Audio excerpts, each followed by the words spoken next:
نحمده ونصلي على رسوله الكريم. أما بعد فأعوذ بالله من الشيطان الرجيم. بسم الله الرحمن الرحيم. أم حسبت أن أصحاب الكهف والرقيم كانوا من آياتنا عجبا إذ أوى الفتية إلى الكهف فقالوا ربنا آتنا من لدنك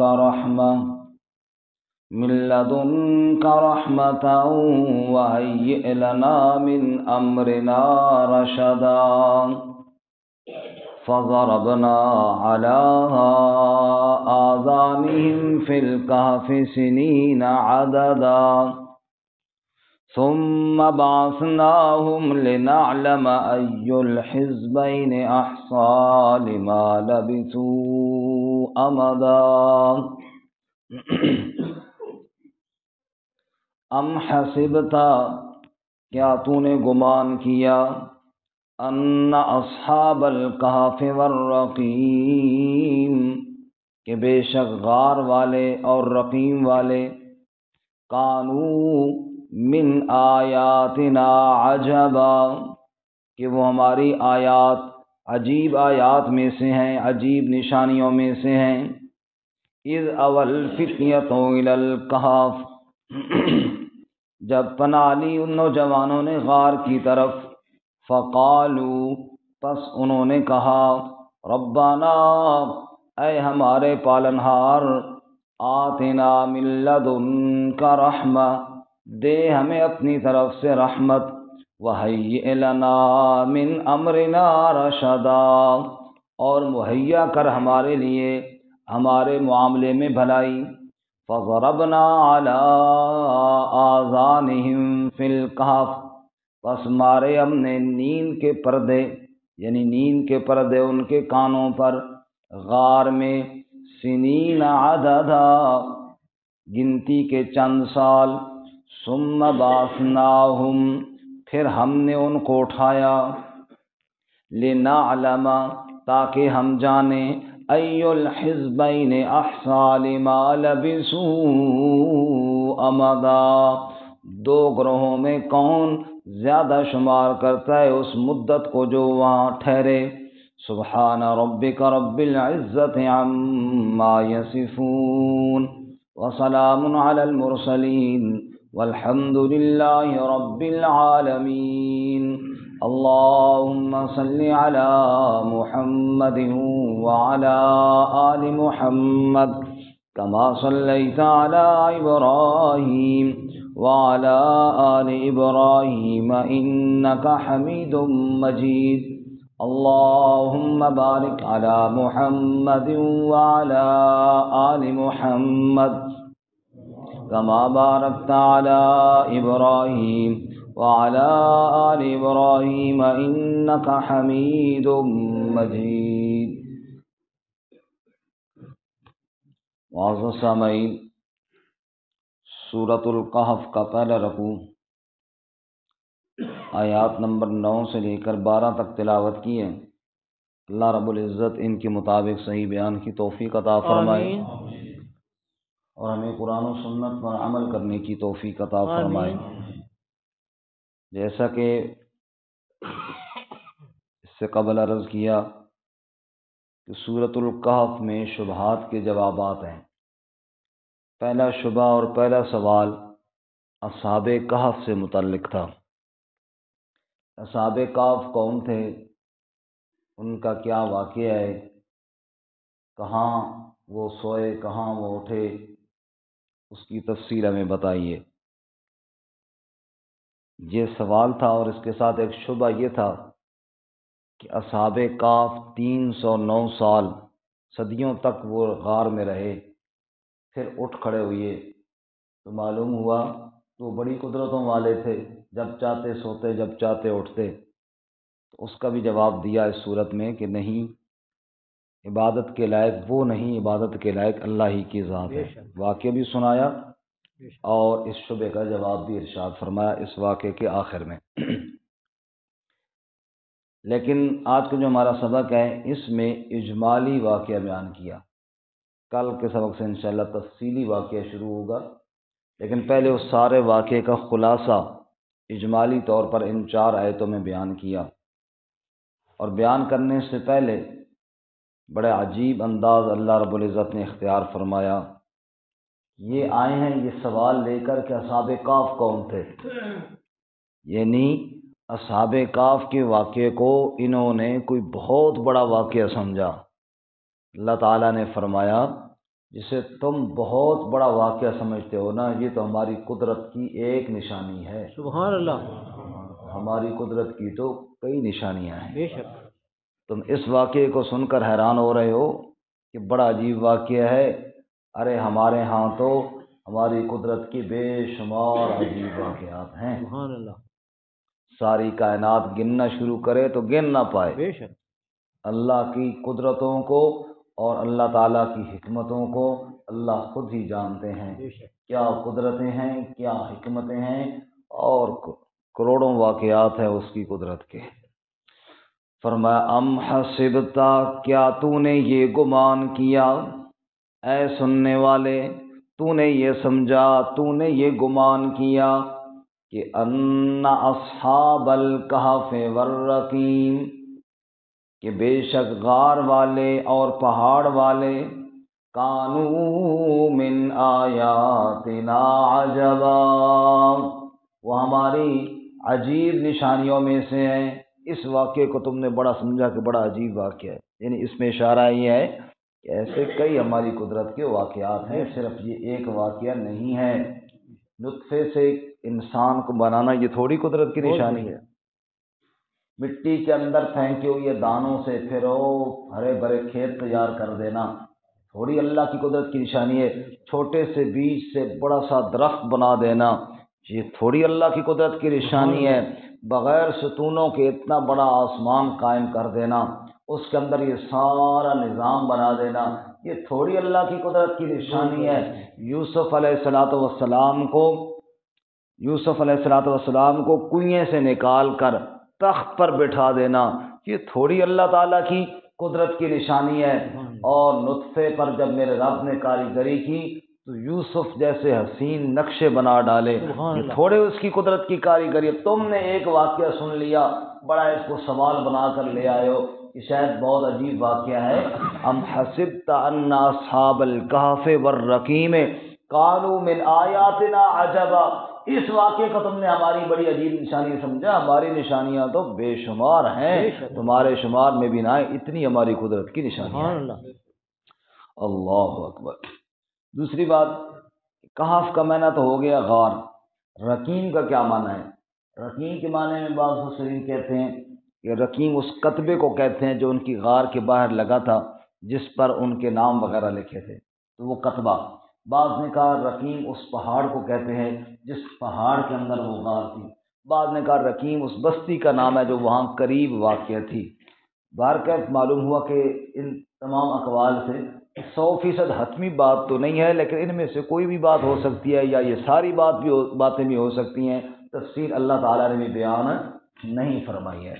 ام حسبتا، کیا تو نے یہ گمان کیا، ان اصحاب الکہف والرقیم، بے شک غار والے اور پہاڑ والے کانوا من آیاتنا عجبا، وہ ہماری عجیب نشانیوں میں سے ہیں۔ تو آؤ پھر تمہیں سناؤں، اذ اول فتیہ، وہ نوجوانوں کی ایک جماعت تھی، بڑا لشکر نہ تھا، فتیہ چھوٹی جماعت، نوجوانوں کی ایک جماعت تھی، الی الکہف، جنہوں نے ٹھکانہ پکڑا، پناہ حاصل کی غار کی طرف، فقالوا، جب غار میں جانے لگے تو کیا کہا، ربنا آتنا من لدنک رحمہ، اے ہمارے رب ہمیں اپنی طرف سے رحمت عطا فرما۔ اللہ فرماتے ہیں لوگوں جن کو تم بڑا عجیب قصہ سمجھ رہے ہو، وہ مجھ سے میری رحمت کے طلبگار تھے۔ سبحان اللہ، یہ تو میری رحمت کا ایک شاہکار ہے، بے شک، وہ جب نکلے ہیں تو مجھ سے رحمت مانگ کر نکلے ہیں۔ ربنا آتنا من لدنک رحمہ، اے ہمارے رب ہمیں اپنی طرف سے رحمت عطا فرما، وہیئ لنا من امرنا رشدا، اور ہمیں مہیا فرما، عطا فرما ہمارے اس معاملے میں رشد و ہدایت، بھلائی عطا فرما۔ اے اللہ تیرے نام پر نکلے ہیں، آگے رہنمائی تو ہی فرماتا جا۔ سبحان اللہ، اولیاء اللہ پر توکل کرنے والے ہوتے ہیں۔ یہ اولیاء اللہ ہیں، اللہ کے نیک بندے ہیں جن کا واقعہ اللہ نے قرآن میں بیان کیا ہے، اور ان کی ولایت کو ماننا فرض ہے، ضروری ہے، کیونکہ اللہ تعالیٰ نے بیان کیا ہے۔ بے شک، اللہ تعالیٰ نے بات ہی یہاں سے شروع فرمائی کہ اولیاء اللہ پر توکل کرنے والے ہوتے ہیں، اللہ کی رحمت کے سوالی ہوتے ہیں۔ بے شک، شیخ سعدی رحمۃ اللہ علیہ واقعہ لکھتے ہیں، پہلے دور میں نا قافلے چلتے تھے حج کے لیے، تو بعض بندے نا متوکلین ہوتے ہیں، اللہ کے ولی ہوتے ہیں، اور بعض بہروپی ہوتے ہیں۔ شیخ سعدی رحمۃ اللہ علیہ فرماتے ہیں قافلہ حج کا چلا، ان میں ایک بندہ تھا جس کے پاس زیادہ راہ نہیں تھا، خرچہ مرچہ کھانے پینے کا کچھ نہیں تھا، نہ سواری تھی اور نہ کھانے کا کچھ سامان تھا۔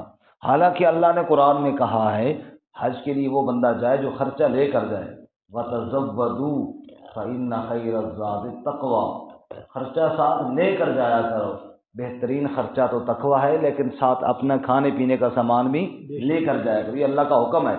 اس کے پاس یہ کوئی نہیں تھا۔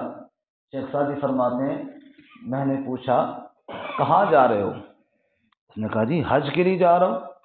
تو خرچہ مرچہ کہاں ہے؟ اس نے کہا جی میں متوکلین میں سے ہوں۔ میں کیا ہوں؟ متوکلین میں سے۔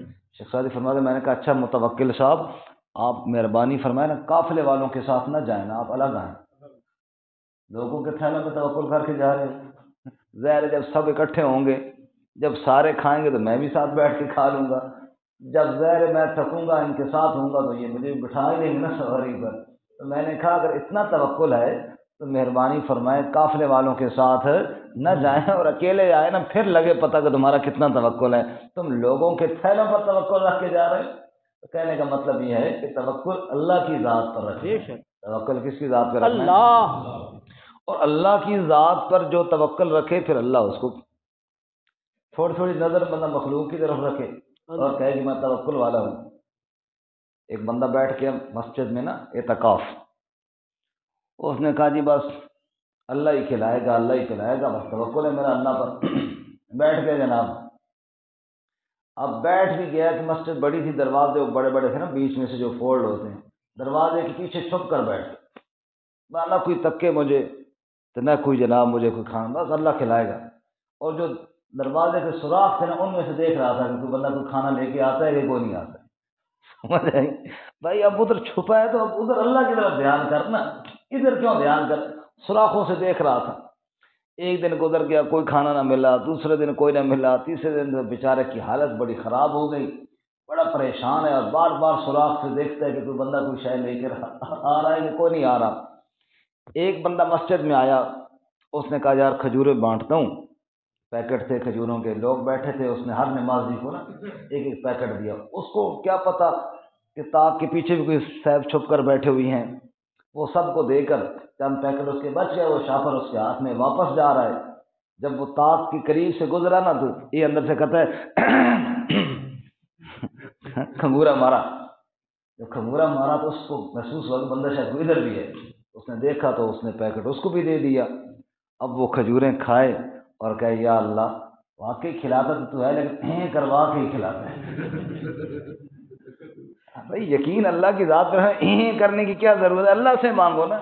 یہ والا توکل جو ہے نا، اس سے پھر بہتر ہے بندہ اتنا متوکل نہ ہی بنے، تو اس سے بہتر یہ ہے بندہ جبہ بھی پہن لے، کبہ بھی پہن لے، تسبیح بھی پہن لے اور لوگوں کے اوپر نظر رکھی ہوئی ہو کہ جناب کوئی آئے گا اور نذرانے دے گا اور یہ کرے گا، یہ حلیہ جو ہے نا پھر بندہ نہ ہی بنائے، بس سادے سودے جیسے عام لوگ رہتے ہیں اس طرح رہے تو وہ بہتر ہے۔ اور اگر بندہ کہے کہ میں بڑا متقی ہوں اور بڑا تقوی والا ہوں، پھر یہ والے کام نہ کرے، پھر اللہ کی ذات پر توکل کرے، اللہ اپنے بندے کی ضرورتیں پوری کرتے ہیں۔ اگر یہ والا توکل نہیں ہے تو پھر خواہ مخواہ یہ شغل بنانے کی ضرورت بھی نہیں ہے، پھر اس سے بہتر ہے کہ بندہ عام حالات میں رہے، اللہ تعالیٰ اس کے ذریعے بنائے گا۔ بس اللہ کی ذات پر یقین کامل ہونا چاہیے، اصل چیز تو یہ ہے۔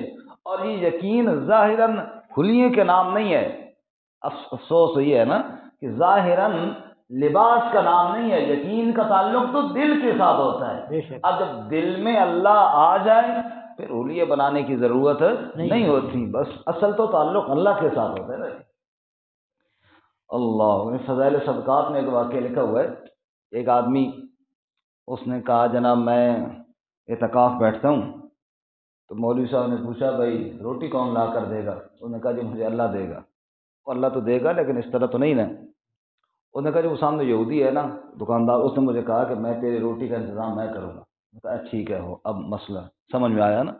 اس نے کہا جی استاد جی یہ گل دسو، میں اللہ کا نام لے رہا تھا تو آپ کو یقین نہیں آ رہا تھا، ایک کافر یہودی کا نام لیا تو آپ کو یقین آ گیا، چنگا بھائی تھوڑا بھی یقین ہے۔ تو کہنے کا مطلب یہ یقین اللہ کی ذات پہ بندہ رکھے، اسباب اختیار کرے، اسباب پر یقین نہ رکھے، اسباب پر یقین نہ رکھے، یقین اللہ کی ذات پر رکھے۔ بے شک۔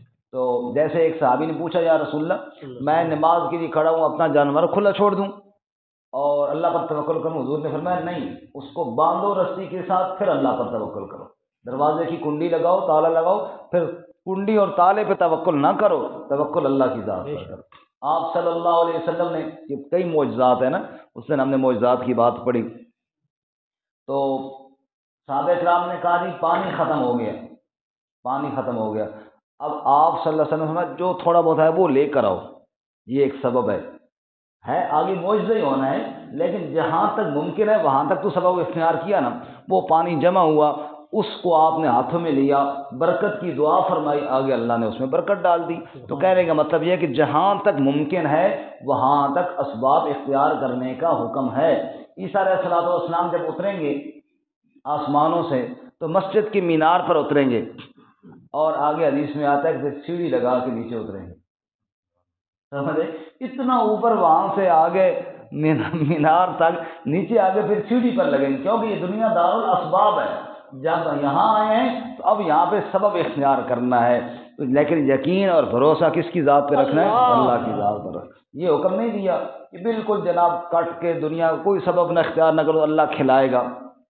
اللہ کھلاتا ہے لیکن اسباب کا اللہ نے حکم دیا ہے۔ ایک آدمی نے، آخری بات کروں، باتیں زیادہ یاد آ جاتی ہیں پھر ٹائم بھی تھوڑا ہوتا ہے۔ ایک آدمی بیٹھ گیا کونے میں، اس نے کہا میں کوئی نہیں کمائی کروں گا، مجھے اللہ کھلائے گا۔ اس نے کہا اللہ کے بندے تو سبب اختیار کر، اللہ پہ بھروسہ کر، اللہ تعالیٰ تجھے کھلائے گا، لیکن یہ والا کام نہ کر۔ تجھے یہ کام کس نے سکھایا ہے؟ اس نے کہا میں نے دیکھا کہ ایک جانور تھا جو بالکل معذور تھا، وہ بیٹھا ہوا تھا اور چلنے پھرنے کے قابل نہیں تھا۔ دوسرا ایک شیر تھا، وہ ایک اور شکار کے پیچھے لگا ہوا تھا، اور آیا اور اس نے اس معذور کے قریب آ کر اس کو شکار کیا اور کھایا، مارا، تھوڑا سا وہ بچ گیا، شیر چھوڑ کر چلا گیا تو اس معذور نے وہاں سے کھا لیا۔ تو میرا یقین ہو گیا کہ دیکھو شکار تو شیر نے کیا تھا، یہ معذور بھی ویسے کھا لیا، اس لیے میں نے کہا میں بھی بیٹھ جاؤں گا۔ اس جواب نے اللہ والے نے کہا وہ اللہ کے بندے تو معذور جانور کیوں بنتا ہے؟ تو شیر بن، تو کیا بن؟ شیر بن، خود بھی کھا دوسروں کو بھی کھلا، تو خام خواہ معذور ہی بننا ہے تو نے۔ تو کہنے کا مطلب یہ ہے کہ معذور بننے کا حکم نہیں ہے، اللہ تعالیٰ نے اسباب اختیار کر کے اپنی ذات پر بھروسہ کرنے کا حکم دیا ہے۔ خیر جی، اللہ فرماتے ہیں اذ اول فتیۃ الی الکہف فقالوا ربنا آتنا من لدنک رحمہ، جب وہ چند نوجوان تھے انہوں نے غار کی طرف پناہ پکڑی اور انہوں نے کہہ دیا اے ہمارے رب ہمیں اپنی طرف سے رحمت عطا فرما، وہیئ لنا من امرنا رشدا، اور ہمارے معاملے میں رشد و بھلائی عطا فرما۔ پھر کیا ہوا؟ غار میں گئے، غار میں جا کر سوئے، فضربنا علی آذانہم، فی الکہف سنین عددا، انہوں نے غار میں سونے کا ارادہ کیا، اللہ نے نیند کی تھپکیاں ان کے کانوں پر ڈال دیں۔ فضربنا، ہم نے مارا، کیا مارا؟ نیند کا پردہ مارا، تھپکی ماری، علی آذانہم، ان کے کانوں پر، فی الکہف سنین عددا، غار میں کئی سال اللہ نے گنے ہوئے سلا دیا ان کو۔ جب بچہ نہیں سو رہا ہوتا، ماں تھپکیاں دیتی ہے کان پر، نہ سونے والا بچہ بھی سو جاتا ہے۔ اللہ فرماتے ہیں جن کے کانوں پر تیرے رب نے نیند کی تھپکیاں دیں وہ کیسے سوئے ہوں گے؟ کیسی سکھ کی نیند اللہ نے ان کو سنا دیا۔ ثم بعثناہم، پھر کئی سالوں کے بعد، جس کی تفصیل آگے آ رہی 309 سال، ثم بعثناہم، پھر 309 سال کے بعد ہم نے ان کو اٹھایا۔ سنانے والا بھی اللہ تعالیٰ، پھر اٹھانے والا بھی کون ہے؟ اللہ تعالیٰ۔ اس لیے نبی صلی اللہ علیہ وسلم نے فرمایا جب نیند سے اٹھو تو یہ دعا پڑھو، الحمدللہ الذی احیانا بعد ما اماتنا والیہ النشور، سب تعریفیں اللہ کے لیے، الذی احیانا، جس نے ہمیں زندہ کیا ہے موت کے بعد۔ سبحان اللہ۔ نیند ایک موت تھی نا، بعد ما اماتنا، نیند والی موت کے بعد اللہ نے ہمیں زندہ کیا، وَإِلَيْهِ النُّشُورُ، جی کر اٹھ کر اسی کی طرف جانا ہے۔ تو موت دینے والا بھی اللہ، سلانے والا بھی اللہ، اور پھر اٹھانے والا بھی کون؟ اللہ۔ ثم بعثناہم، پھر ہم نے سلایا، پھر ہم نے ان کو اٹھایا، لنعلم ای الحزبین احصیٰ لما لبثوا امدا، تاکہ ہم جانیں ان دو جماعتوں میں زیادہ مدت کو کون جاننے والا ہے۔ جیسے آگے انشاءاللہ اگلے رکوع میں ہم پڑھیں گے نا، دو جماعتیں ہو گئیں، کتنا ٹھہرے ہو جی؟ ایک جماعت کہہ رہی آدھا دن، دوسری کہہ رہی نہیں جی پورا دن۔ اللہ فرماتے ہیں پتہ لگ گیا دو جماعتوں میں کس نے زیادہ گنتی جانی ہے۔ مطلب یہ ہے سب کچھ جاننے والا بھی کون ہے؟ اللہ۔ ساری قدرتوں والا بھی اللہ ہے۔ انشاءاللہ تفصیلی واقعہ کل شروع ہوگا۔ وآخر دعوانا